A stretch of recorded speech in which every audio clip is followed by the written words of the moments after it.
Hey there, my name's Rod Yates. Welcome to Mastering Events, an Audience Republic podcast. Each episode, I'll be talking to some of the world's most accomplished event professionals to discover how they got where they are today, the lessons they've learned throughout that journey, and their insights around event marketing and maximizing ticket sales. My guest today is Mark Muggeridge, Head of Touring at Chugg Music. Mark's career in entertainment stretches back decades to when he was working as an actor in Adelaide. It was there he learned about staging, lighting and sound, skills he put to use when he moved to Sydney as a 21-year-old and began helping bands on the pub circuit with their stage production. From there, he moved to Melbourne and started working in live sound and as a monitor technician before moving into film and TV post-production. His current role at Chugg Music was preceded by more than a decade working overseas, which is where we pick up the conversation. I worked for 12 years in the UK. I started initially working with festivals, doing whatever gig I could get on a festival because I was new to living in the UK. But that was at around about the time that particularly social media marketing was just starting to kick in. Facebook had just launched. Facebook looked like it was going to be the new MySpace. I understood the potential of that because I had been working in a tech company when MySpace happened. So I started to learn about that. And just by sheer luck, I happened to meet and get befriended by Seth Godin, the US writer marketing guru. And I did some work with him and I discovered permission marketing and email marketing and the importance of all of those things. And I built a business that was basically for either self-releasing artists or established artists from overseas, mainly Australia and the US, and helping them inbound into the UK and effectively just sort of doing label services, but with a very heavy marketing focus. Because all of these artists had product, they were putting product into the market. What they needed was somebody to market that product. And I even worked with Facebook for a little while in the days when you could first upload video to Facebook and was an advocate for them, encouraging artists to use Facebook as a marketing platform. Right. So that's what I did in the UK for 10, 12 years. So using all that knowledge, what is your intel now on the best way to use Facebook, for example, or Meta in general as a marketing tool for artists who are hitting the road? If an artist was to ask me what are the tips for social, what I would say is start with one platform, work out which platform you are most comfortable with, focus on that platform and work out what works on that platform. Because all of the different things work on differently on all of the different platforms, and get that platform going and build your audience. And then once you've got that going, start to spread it across the next platform. I know that managers are always saying to their artists, we need you to post more, we need you to get on social and, bang the drum and all of that sort of thing. Yeah. I don't think any manager is going to argue with you if you're really focused on one platform, as long as you're consistent on that platform. So pick the platform that you're most comfortable with and work from that. Okay. Short form content is really, really important because short form content is the top of your funnel. It's the thing that the platforms are really pushing out organically, and it will give you an initial touch point with new audiences and bring those new audiences into your ecosystem. And then it's up to you as to how you move them in your ecosystem into being a core fan. Does that same strategy apply for a festival or for a promoter who's just promoting tour after tour? It really applies for anybody. And what you've really got to identify is the marketing funnel. What's the top of your marketing funnel? What's the middle of it? Once you've brought them into your ecosystem, what are they looking at that convinces them to take the action that you want them to take? And then the bottom of the funnel is the action you want them to take. And the part that people struggle with the most is the middle of the funnel, and they don't have the middle of the funnel optimized. So once you bring somebody in, it's not really clear, and it has to be crystal clear within a few seconds why they should take the action that you want them to take. Mm-hmm. They won't always take that action the first time. And so you always have to have a schedule of content within that middle of the funnel that keeps them revisiting and revisiting. And eventually one of two things will happen. They'll go, you know what, I'm just not interested in what you're offering. I thought maybe I was because it looked kind of interesting, but I'm not. And they'll drop out of the funnel. Or they'll go, you know what, I've seen 10 videos or 10 social media posts or whatever. I'll click the link in bio, or I'll sign up for the mailing list, or I'll whatever it is. So it needs to be really, really clear once they've seen your YouTube short or your TikTok or your Instagram reel. Once they've seen that and they know who you are, and they go and check out your social media profile or your website or whatever the destination is, it needs to be really, really clear as to what's the next step you need them to take, why should they take it, why should they buy your festival ticket as opposed to another festival ticket, why should they buy a ticket for this tour as opposed to any of the other tours, why should they stream your music as opposed to any other artist's music. Do you see any kind of messaging work really well in that middle funnel, or any, I mean, you mentioned short form content, but just anything that you have always seen work particularly well in that middle funnel? With touring, working and calling out individual shows. If you think about the ticket buyer, somebody who is sitting in Brisbane or New York or London or wherever they are, they're not looking at the whole tour.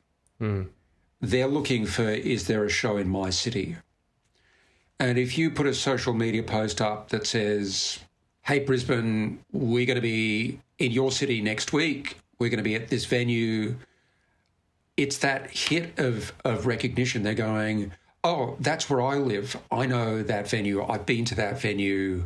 That's the thing that gets them to take the action. If you just go, hey, we're going on tour, check it out. There could be 30 dates on a tour.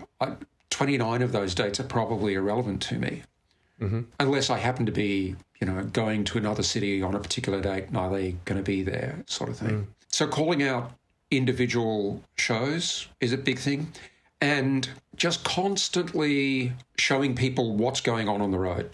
We do this a lot with our artists. There are always photographers around who want to come and photograph your shows. We generally say to them, yep, as long as we can have access to those photos, the band really love to see the photos that the photographers are taking. We'll always credit you, but we'd like access to those photos so that we can pop them up the next day or within a couple of days and go, hey, this show was amazing, thanks for coming, etc., etc. And then people are sitting there thinking, wow, this really looks like fun.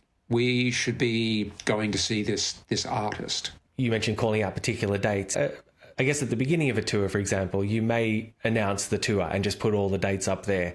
But is there a point during that life cycle leading up to the start of the tour that messaging shifts into particular dates? Or do you find that actually calling out particular dates from the beginning is the most effective way? I think calling out particular dates as soon as you can.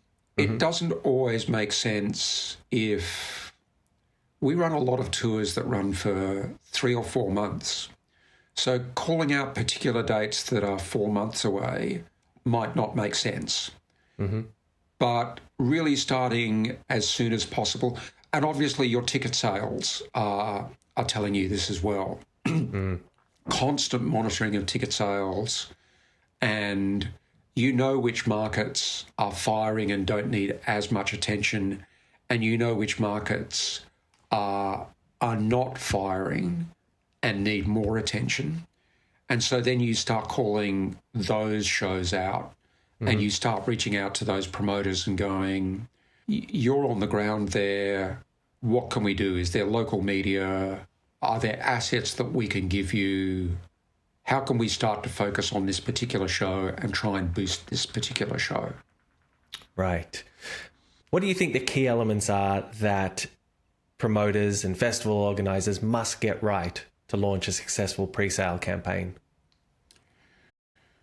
I think letting people know that there is a pre-sale and really focusing on that. I don't like my registration for pre-sales to run terribly long. I like to warm the audience up, announce the festival or the tour, tell people they've got 48 hours, for a festival, it's probably a little bit different. You probably want to give people longer to sign up for a pre-sale. But your value proposition is either right and they're going to take action, or your value proposition is wrong and they're not going to take action. So if you're not seeing sign-ups for a pre-sale within 10 minutes of announcing it, you've got a problem. When we announce a tour, we're looking for an instantaneous response to that. And we're saying to people, sign up for the pre-sale.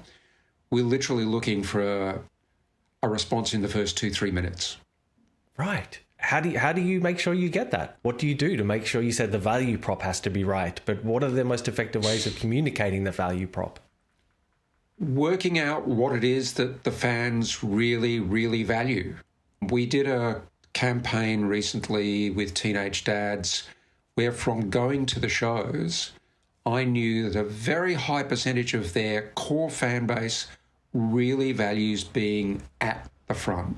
They come and camp outside the venues for 5 hours, 6 hours before doors to make sure they're at the front. So we built that into our pre-sale. And we said, if you buy during the pre-sale, we will set up separate queuing for you. You will be given first admission to the venue. You will be able to get to the front. And that worked extremely well. So understanding your audience. I spend a lot of time when I'm at a show standing at the side of stage, but I'm not looking at the band. I'm looking at the audience. I spend time at doors when we're opening doors, looking at who's coming through, what's going on. I spend time out on the street before doors talking to the fans and asking them when they bought and why they bought and that sort of thing. So all of that audience research is really important. And then the pressure of you have 2 or 3 days to sign up for pre-sale, otherwise you're going to miss out. I mean, the teenage dads example was fascinating. Is there another example you can think of where being so proactive, going out and talking to the fans, really observing what's happening when they walk through the door, is there another example that you can think of where that shaped either the pre-sale campaign or just a marketing campaign in general for how you approached the next tour? That's a really good question. I think with Shepherd and going on the road with Shepherd and looking at their audiences and really understanding that they have quite a strong family audience affected how we built ticket offerings on tours. And I guess with Lime Cordiale, going to shows and looking at the age range of audiences, for a lot of people who are selling tours and festivals, of course, there is going to be a really core audience of 18 to 30, loosely. But people who are above 30 go to festivals and buy tickets, and maybe they want a slightly different experience. And although that might only be 10% of your ticket buying audience, it's 10% of your ticket buying audience. Why would you ignore 10% of your ticket buying audience? Yeah. And maybe if you didn't ignore them, there would be more of them. And I know from going to Lime Cordiale shows and just standing out the front and looking at those audiences, these bands have a really, really big spread of age demographic audiences. And pretty much every band I work with have a really big range of age demographic audiences. We still do Facebook events because there's a whole bunch of people who are above 40 that are on Facebook, and that's where they are. And they're looking at Facebook events. So that I guess that brings segmenting into play. Segmenting becomes so important, I imagine. Once you've got that understanding of the audience, it's figuring out, right, what are their ages?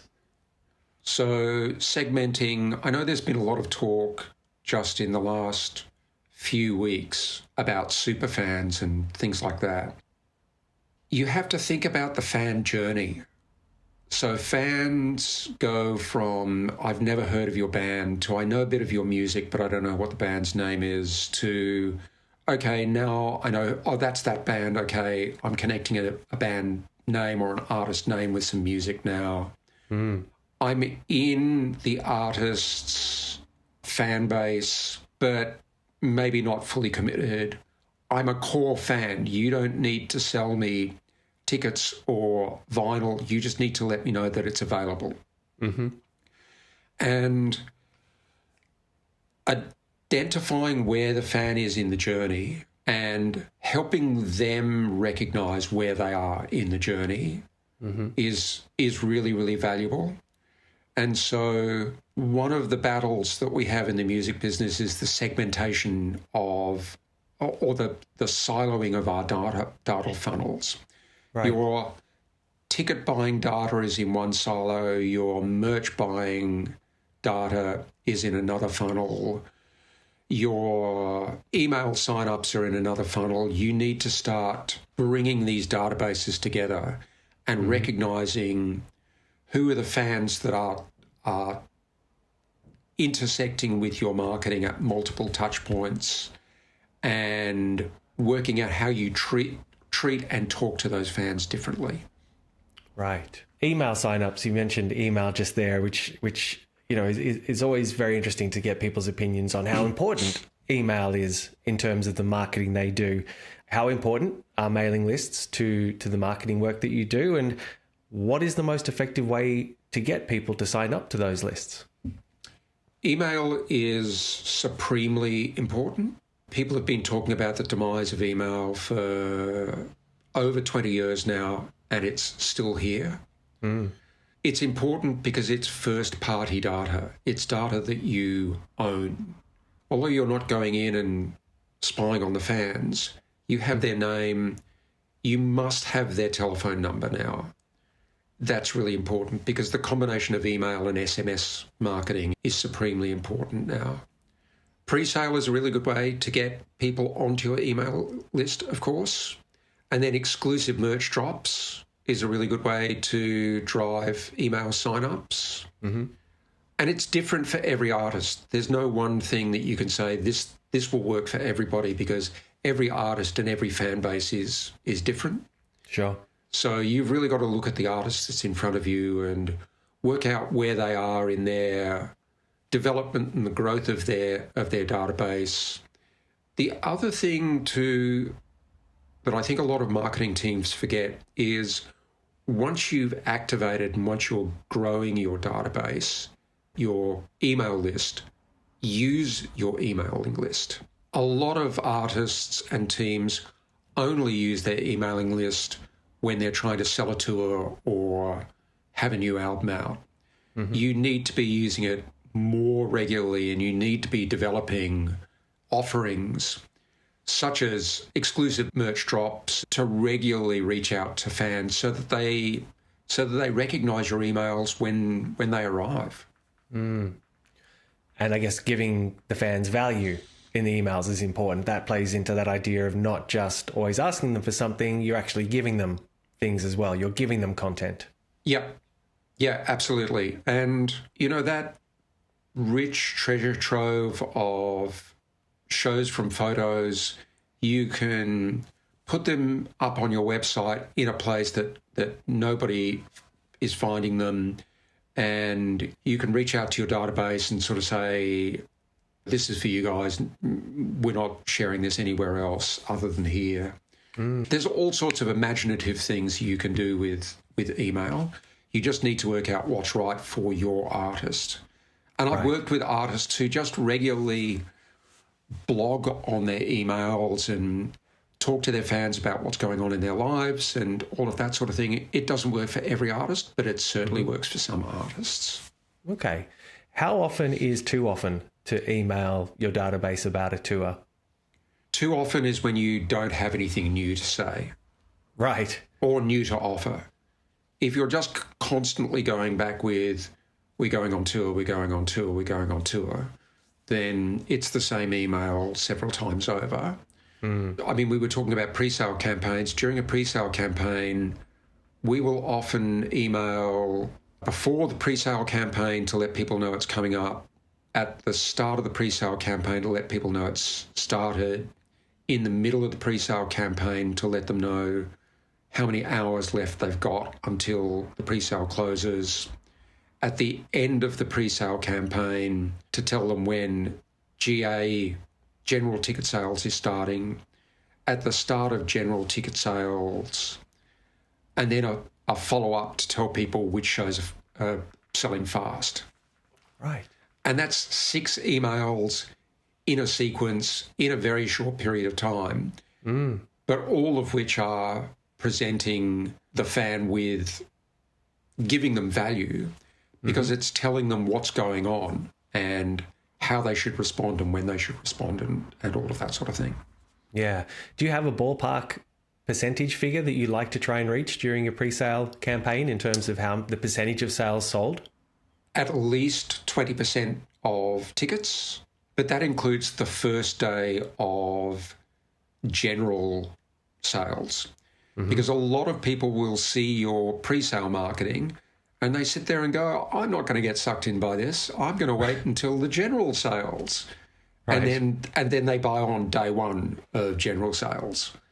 And I don't know why people do that, but they do. So I always take my pre-sale total and my first day of general sales and look at percentage of capacity, sellable capacity, and I want to be at least 20%. Have there been occasions where you haven't reached that or you haven't gone close to reaching that and you've had to figure out this isn't connecting, we're going to change this up, and then that's actually made a difference for the rest of the on sale? Only on every tour. All right. There are always territories or venues that don't sell to that. But I'm a really big believer in having different metrics that inform you where you are. So it's things like digital marketing is 6% of 70% of gross ticket sales. Pre-sales are 20% of sellable capacity. Tours are budgeted at 75% of sellable capacity because most shows break even between 65 and 75%. Having all of those metrics as the thing that give you the temperature of where you're at are really important. But we always assess at the end of the first day of general sales and go, okay, where are we? Are we really in trouble here and we need to bring a lot of our marketing dollars up and start pushing now? And then sometimes we will also say, okay, people aren't ready to buy yet. Let's push our marketing spend to later in the campaign so that we are talking to people closer to the date of the show, depending on the scenario that we're working with. And when you say, people aren't ready to buy yet, so you can move that messaging to closer to the show. Is there other things you can do? Is that where you start getting creative? You've touched on the fact that with emails, for example, you've got to make sure that you're changing up the messaging, that there's, I guess, a freshness to each email which goes out. Do you have to then start looking at, all right, well, we need to now talk about the experience of this tour. We need to talk about the VIP campaigns. Are you just sort of looking to manufacture events or things that you can talk about to keep that momentum or to start some momentum? Yeah, absolutely. I mean, talking about the supports is really important. The way I like to program supports into a tour and support artists into a tour is to think about who does the headline artist's audience know that when we announce them as the support on the tour, it increases the value of the ticket. Mm. Or who is the artist that we have got a bit of an eye on and there's a bit of an arc of development with that artist and they're going to come into everybody's consciousness by the time the tour comes around, depending on how far ahead you're planning and all of that sort of thing. And really giving people a sense of the whole event rather than just the headline event. Right. And then also working with your support artist, because it can be a tremendous opportunity for a support artist to be supporting a headline artist that gives the support artist access to an audience that they don't yet have in their ecosystem. So working with them to help them articulate messages to their fan base, but also to your fan base. We've got Lola Scott on the Teenage Dads Tour. She's a tremendous talent. She is going to have a remarkable career. We know over the next 12, 24 months, she's going to have a remarkable arc of the growth of her audience. So we really want to encourage people to come early on the current tour to see this artist. And of course, people are thinking, well, okay, I'm not just paying for one band at a show. I'm paying for multiple bands. And of course, that's what festival organisers are doing as well. They're trying to build a whole of the program offering that makes sense for fans. Mm-hmm. So I always think that's a real opportunity that people don't take advantage of enough. What's your advice to an artist like Lola in terms of how she leverages the Teenage Dads Tour to build her audience in terms of collecting data? Are there certain things that a support band can do when they're supporting a headline artist to make sure that they're collecting data, whether it's at merch or any other sort of sign-up mechanisms? For starters, talk about being on the tour before you get on the tour. Mm-hmm. A lot of support artists do the contractual obligatory post on the announce of the tour or when they're announced, and then they don't really push it again. And that's a big opportunity that's being lost.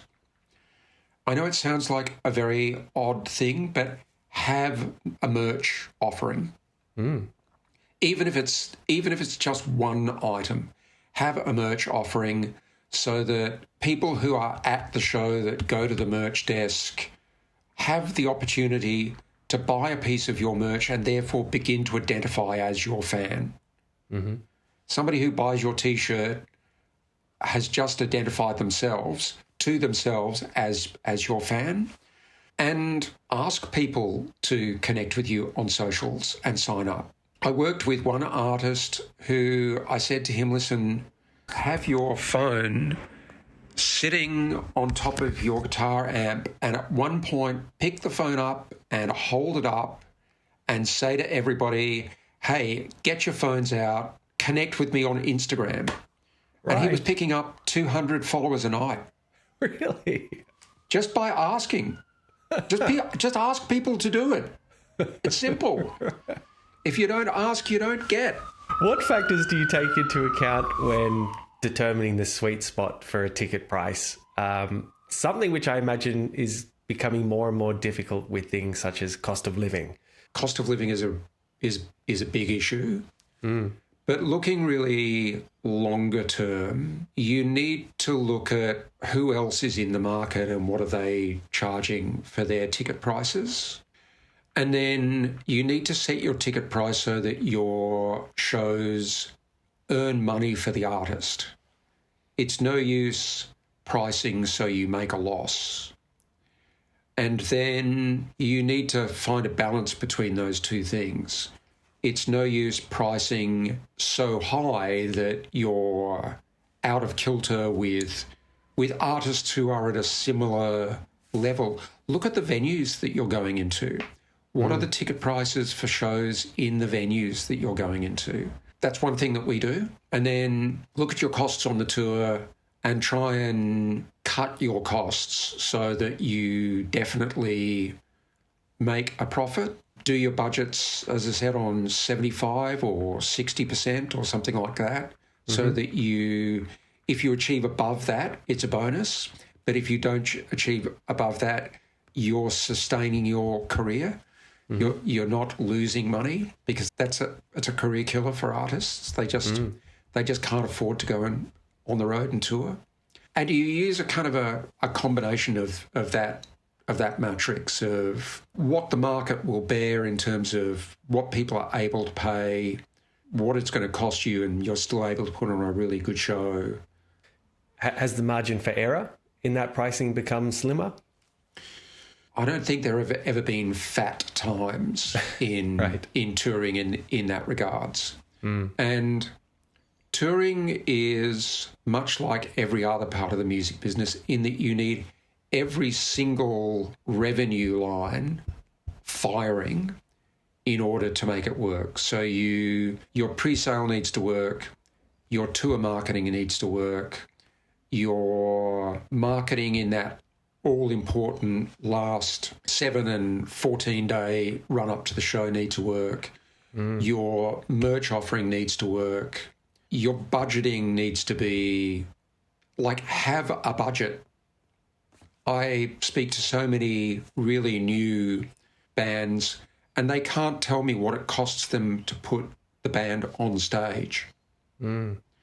Whereas with all of our artists, I can tell you pretty instantaneously and with a high degree of accuracy what it costs me to put any of our artists on stage in their home city and interstate. So actually have a budget. Even if it's a simple, we're paying somebody $20 to deliver the drums and we're going to pay everybody $20 on the night to buy dinner, and we've got to pay the front of house person $50 or whatever it is. So you then know that your costs for that show, including rehearsal costs, are $200. Okay, you now know what you need to do. Yeah. Do influencers factor into your marketing? They don't factor into our marketing, but they can be a valuable asset in some instances. Certainly, you get another big name artist turn up to your show and post about your show and say, this artist, is fantastic, is going to give you a big boost. But that's where returning to this concept of your marketing funnel is really important, because a big name artist posting about your show and bringing a whole swathe of people who have never heard of your band into your ecosystem is the top of your funnel. They're touching a touch point for the first time. They now need to understand why they should come back. They might look at a couple of Instagram reels, they might look at a couple of YouTube shorts or TikTok videos or whatever it is, but you really need to be very, very focused on, once they've arrived for the first time, what are we doing to get them to return? What are we doing to convince them to take the action that we want to take? What action do we want them to take? Clearly define an action on each platform, which can change. Your action when you're off cycle might be just sign up for a mailing list. When you're doing a merch drop, it might change to check out our new merch offering. When you're going on tour, it might be see if we're coming to your town, whatever it is. But define an action and make sure that people are able to take that action easily. We've spoken about a lot in this interview, and I suspect your answer to this next question is probably going to be a composite of a lot of the things we've already talked about. But I was interested that in a blog post you wrote, you said that selling a show out can be a layered strategy activated over multiple days. And, acknowledging that that's going to be different on a case-by-case basis. Are you able to provide an example of how a successful layered strategy might look?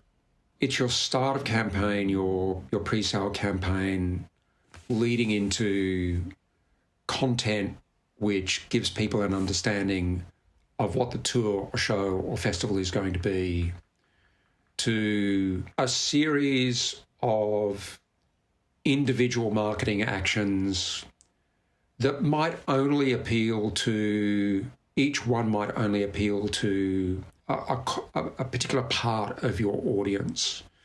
If you're running a festival, you might do daytime yoga sessions. Mm-hmm. Not everybody wants to do daytime yoga sessions, but some people do. So you're talking to a segment of your audience, and you can have a whole series of those actions, calling out individual artists so that people who are really core fans of that artist get engaged. One artist can be enough to pull a ticket buyer into a festival. Mm-hmm. Cyclic is probably a better word for it than layered, but you're running all of these things in parallel with each other. You're intertwining them. It doesn't really work just to have a single strategy, which is let's have an amazing festival lineup and an amazing, beautifully designed poster and push that and push that and push that. Because people will say, we've seen that message and we're ready to act, or we have act, or we're not ready to act. And that's it. You almost need to market so that they go, oh, this looks really interesting. Oh, this is that festival, I didn't realise. Or this is that tour. Okay. Mark, just last couple of things. Through all the tours that you've worked on over the years, do you have a pinch me moment? Just a moment where you got to work with an artist who meant a lot to you? Just something that was a really special moment for you touring. In 2022, Oliver and Louis Limeback of Lime Cordiale incredibly generously and graciously allowed me to, in effect, produce the show that was the 14 Steps album tour. Right. And what that involved was helping define a creative direction for what the staged performance was going to be. I did some set design for that. They really gave me the free rein to work with the lighting designer and audio and the promoters and the wonderful Ken Weston who did our video, and kind of be the touch point between all of them so that the creative was bound together and everybody was going in the same direction, trying to get to the same destination, even though they might have been doing something creatively different. And really what that was about was giving Lime Cordiale a set of tools to work with to create an incredible show, to use their musicianship and artistry and humour and understanding of their audience and everything else. It gave them the tools to create what was a fantastic show. And although Ollie and Louis didn't know that, that's been a lifelong ambition for me, Right. to work with artists and to create a touring show like that. What were you like on the first night of the tour? Calm but anxious. We'd never seen the set and all of the video screens and everything put together until we saw it for the first time at the Maya Music Bowl. Wow. And then it was kind of like, yeah, okay, it all sort of, the everything in relation to everything else, all of the parts brought together as a whole. We'd never seen them all put together as a whole, so we didn't know if visually it was going to work. Right. And if it was going to visually work for an audience, some of whom were standing right at the barrier and some of whom were probably 40 metres off the stage, looking down at the stage. We needed it to work for both audiences. And the really wonderful moment for me that night was we built a set that the band could walk up behind and walk over the top of. And they did that naturally for their entrance on stage. They just kind of ran around this stage and went, we've got this playground we can run all over the place on. Yeah. And they just did that naturally. And it was a fantastic moment at the start of the show seeing them do that. And I went, this is it. This is their brand new toy now. And Right. they worked out it's for them to play with. And that's what they did. And it worked beautifully. That's great. I love it. You had that experience at the beginning of your career with staging and lighting, and however many decades later, you're still being able to put that to use. Yeah, 5 decades later. That's great. So, Well, Mark, thank you so much for your time. It's been so great talking to you. yep, great talking to you. Thank you for letting me bang on for an hour or so. You're welcome. Thanks very much.